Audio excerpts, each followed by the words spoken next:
Hi everyone, and welcome back to my channel. When it's time for salmon, I like to go to Japan.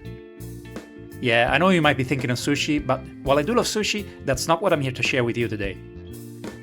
It's salmon teriyaki, another dish that has become very popular outside of Japan, and possibly our favorite salmon dish because it both tastes great and it's easy to make. So let's get started. First, I'm going to prepare the teriyaki sauce. I combine 4 tablespoons of mirin,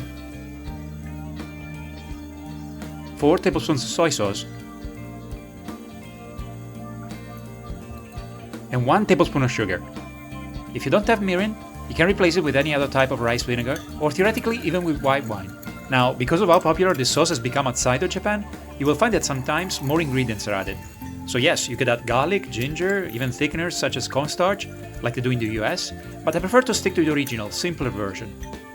So once the sugar is completely dissolved, I can start working on the salmon. First, I packed 4 salmon fillets dry with paper towel.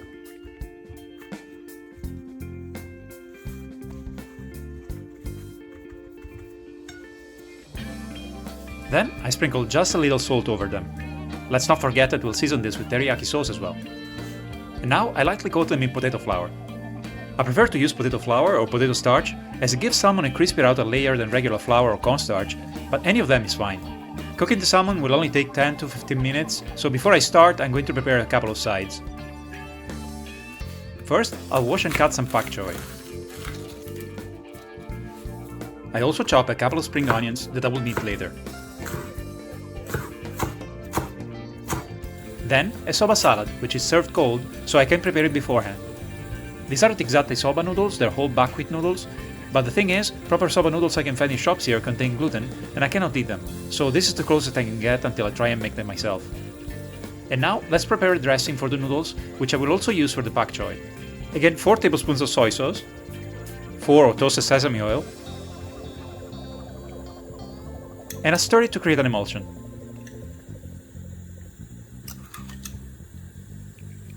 I've rinsed the noodles in cold water, and now I season them with half of the sauce and some of the spring onions.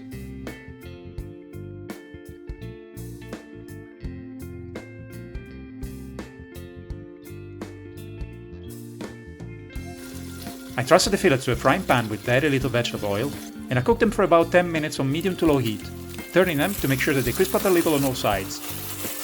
In a separate pan, I'll prepare the pak choi, 3 to 4 minutes in vegetable oil with the lid on. Once the salmon is all nice and crispy, it's time to remove it from the frying pan.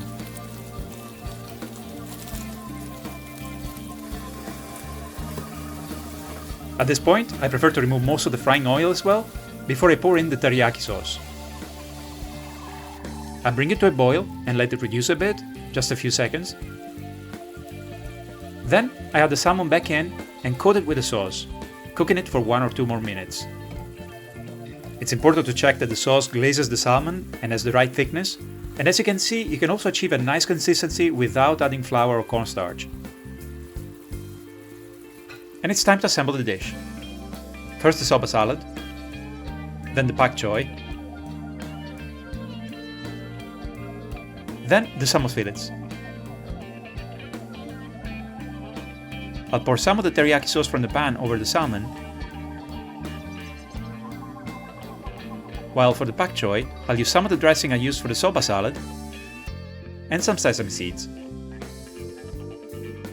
I sprinkle chopped spring onions, and it's ready. Here's a dish that both looks and tastes great. Crispy on the outside, tender and moist on the inside, and this teriyaki sauce complements it so well with its combination of sweet, savory and umami flavors. I just love it. What about you? Do you ever make salmon teriyaki? And if you don't, will you give it a try? Let me know in the comments. And if you like this video, don't forget to hit the like button and subscribe. So, where are we going next?